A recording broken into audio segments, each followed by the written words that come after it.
Welcome back to another episode of 40 Facts about the 40k universe. I am your host Gershwan and you are watching One Mind Syndicate. Today we continue with part 2 of the Imperial Fists lore. We're going to be talking about the Imperial Fists during the Horus Heresy and all of their trials and tribulations that they went through. Now, spoiler alert, there's a lot of things here that are going to spoil the books of the Horus Heresy. So if you don't want that to be spoiled, please don't listen. That is a warning. Let's get into 40 facts about the Imperial Fists. Dorn gave First Captain Sigismund the task of capturing and holding a vital set of industrial complexes on Mars. The forges of Mundus Oculum and Mundus Gamma alone produced the bulk of the armor and weapons of the Astartes. Dorn intended for his force to strike there and capture those forges, and once they were occupied, the Imperial Fists and their allies would push outward and secure the others. Sigismund's companies landed on Mundus Oculum, as the rest of the Imperial Expeditionary Fleet was fighting all across the surface of Mars. After a rapid deployment under fire in the shadows of Pavonis Mons, 13 companies of the Imperial Army's Sancturian Hoplites advanced on the traitor lines surrounding the forge of Impulivian Maxima. Further south, 2 of the companies of Imperial Fists and 4 regiments of Jovanian Grenadiers, nearly 15,000 Imperial Army soldiers in total, under the command of the Imperial Fist captain, Camba Diaz, made planetfall on Mundus Gamma Forge Complex. Nothing of the Imperial Fist's mission to Mars panned out the way it was expected. Camba Diaz and the Jovanian regiments soon became embroiled in a fight for their lives at Mundus Gamma Forge, and the Centurion Hoplites, companies tasked with breaking the siege of the Maximilian Forges, had been repeatedly turned back by the horrifying altered weapons of the Dark Mechanicum.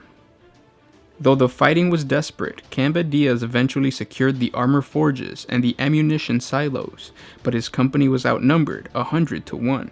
The traitor Chrome's troops pushed him back to the landing fields, and his losses were grievous. Sigismund's company had descended upon Mundus Oculum, not knowing whether they would have to fight to secure the forge, but it was a relief to find that the fabricator Locum Zagreus Cain still held true to the Imperium.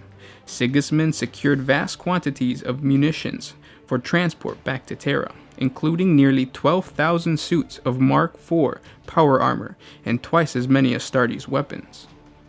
Despite Locum's servitors working at full capacity, it still was not rapid enough, for Sigismund's ship's master informed him of a sizable enemy force closing in, composed of infantry, armored vehicles, Scutari, and at least 2 traitor Titan legions, comprising of nearly 60 war machines in all.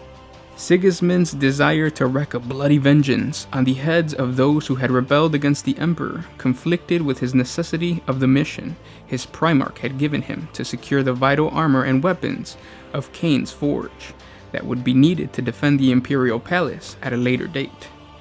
Reluctantly, he knew that he must stay true to his mission, for the forces arrayed against the Imperial strike force were simply too many, and his orders did not allow for the pursuit of the futile gesture of defiance.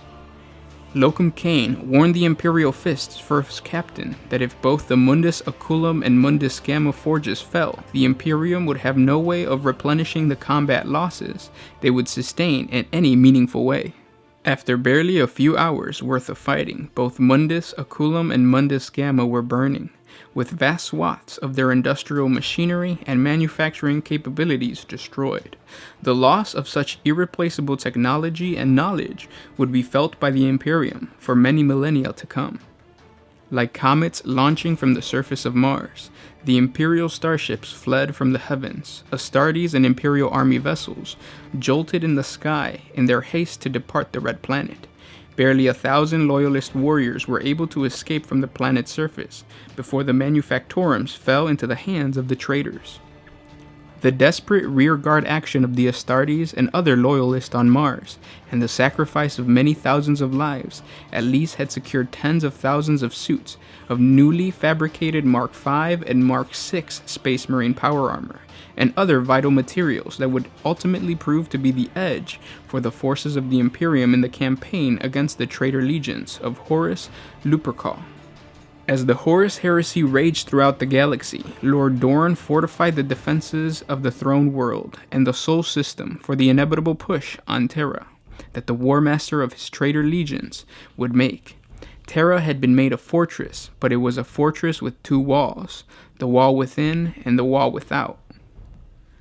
The wall within was the gate from the Imperial dungeon to the Emperor's mysterious great project. Here stood the Master of Mankind himself, at the head of the Custodians and the Sisters of Silence. The wall without were the spheres of the defense that extended from the literal walls of the Imperial Palace to the darkness beyond the edge of the solar system.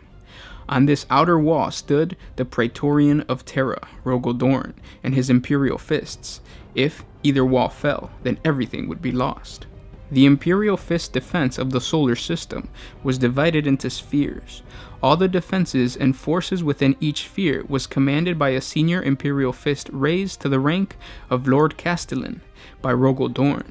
The first sphere was the outmost and came under the command of Sigismund.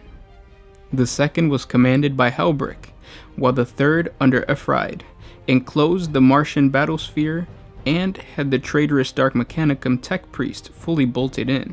Terra was marshaled by Lord Dorn himself. The Imperial Fist forces in the solar system were divided between each of these commands, along with thousands of more ships, void defenses, and millions of mortal troops, separated by millions of kilometers. Signals sent between the forces assigned to each sphere took hours to reach each other. When the traitor invasion finally came, word was passed by a single astropathic flare, a psychic message passed as fast as thought that had said the traitors had come to the wall of Solar. Fire on the mountains, the Solar campaign had begun. Under the tireless efforts of the Imperial Fists, the Sol System had become a fortress, each strata of the solar system being turned into a perfectly organized defense zone to break the War Master's eventual assault. Unfortunately, within the network of operatives, the Alpha Legion had the means and opportunity to transfer material and personnel between sectors. Given the Alpha Legion's tendency to prove its own superiority, it would not simply suffice to break open Terra's outer defense, but to humiliate the 7th Legion. They would have to infiltrate the most secure location of the entire galaxy, the Imperial Palace, activating assets that had been dormant and hidden on Terra for several decades. The Alpha Legion would eventually succeed where all others had failed before, infiltrating several agents within the Imperial Palace, and especially the Invincitorary, where great statues had been erected to commemorate the Great Crusaders' great generals, the Primarch of the 20 Legions. 2 pillars had stood empty for a long time, the statues adorning them destroyed when their representative owners were cast to oblivion and their history erased. The lost Primarchs, but the 9 statues of those Primarchs having turned against the Emperor had merely been covered up. This was to be the Alpha Legion's target. Infiltrated legionnaires succeeded into penetrating into the Invincitorary and destroyed all the statues except 2 of them, those of Alfarius and Rogal Dorn. Intended as both a challenge and a message, this feat was deliberately kept secret from the other organizations within the Imperial Palace. Even the Regent of Terra, Malcador the Sigillite, and the Emperor's own bodyguard, the Legio Custodes, were forbidden to enter the Invincitorary and witness the shaming of the Imperial Fists. What truly occurred there remains a well-guarded secret, one only kept by Rogal Dorn himself and his bodyguards. By what means the Sigillites still discovered the presence of the Alpha Legion on Terra remains a mystery, but Rogal Dorn was adamant that he would deal with the treacherous 20th Legion in due course. Shortly after his act of sabotage, an Alpha Legion fleet, led by Hero Master Kelm Silinos, attacked the Sol System's outer defenses and managed to even capture several of Pluto's moons. which constituted the heart of the outermost defense perimeter. In order to prepare for Horus's advance toward Terra, the Alpha Legion was charged by the War Master to carry out vital acts of sabotage and preparation, which would plunge the solar system into complete chaos. Though heavily defended by the Imperial Fists, led by the Praetorian of Terra, Lord Dorn himself, the Primarch Arthurius aborted his flagship, Alpha, led his fleet toward the Sol system. He managed to successfully infiltrate the outer defenses of the system by putting himself and the entirety of the personnel within his fleet into stasis. Meanwhile, the Alpha Legion fleet approached at a minimum speed, powering down to bare minimum, in order to reduce their overall heat signature. Thus, it took an entire year for the Alpha Legion fleet to drift toward Sol and successfully reach the outskirts of Terran's defense undetected, as warp travel had been strictly forbidden. Meanwhile, Alpha Legion Sparatoi, augmented and highly adept human agents, as well as Alpha Legion operative teams activated throughout the Sol system. These sleeper cells had been planted years earlier before the outbreak of the Horus Heresy, and upon activation performed their primary functions of sowing destruction and diversionary terrorist acts, causing panic and anarchy. Multiple acts of murder and sabotage were conducted on multiple planets to distract the beleaguered Imperial defenders from the Alpha Legion's true objective, Pluto, the linchpin of the Loyalist surveillance network within the Sol system. As Lord Dorn was distracted by his adversary's attack across the system, Alfarius' fleet, comprised of more than 200 vessels led by the Alpha, struck Pluto and its moon, Charon, Erebus, Nyx, Styx, and finally Hydra. As the fleet arrived, further uprising instigated by the Alpha Legion team erupted across the Sol system. The Alpha Legion's primary objective was Hydra, a fortress moon that orbited Pluto. That was a major astropathic monitoring station. Alfarius himself led a team of Alpha Legion warriors in the attack on the moon. Meanwhile, the Loyalist defenders, led by First Captain Sigismund, had just 30 ships to defend against the massive Alpha Legion fleet. Due to the unexpected and brutal assault, and severely outnumbered Loyalist fleet was badly mauled by fireships hidden among the Alpha Legion's fleet to wreak havoc on the Imperial Fist's defenders. The captured fortresses of Moon Erebus rained down deadly fire upon Charon, Nyx, and Styx with heavy weapons. Despite facing overwhelming odds, the Imperial Fists stood their ground in the face of the Alpha Legion's overwhelming assault. Meanwhile, Archimus, Lord Dorn Master of the Huskarls, was eventually able to discover the Alpha Legion's true intention to sabotage Hydra. During the fighting, Archimus led a series of his contingents into a daring assault upon the Alpha Legion force, led by Primarch Alfarius himself. In the subsequent fighting, the bodyguards were killed and Archimus was left mortally wounded. All seemed lost as the battle seemed to swing in the favor of the traitor forces, but miraculously, the Imperial Fist's mobile star fortress phalanx, led by Dorn himself, arrived with a massive Imperial Fist's fleet in tow.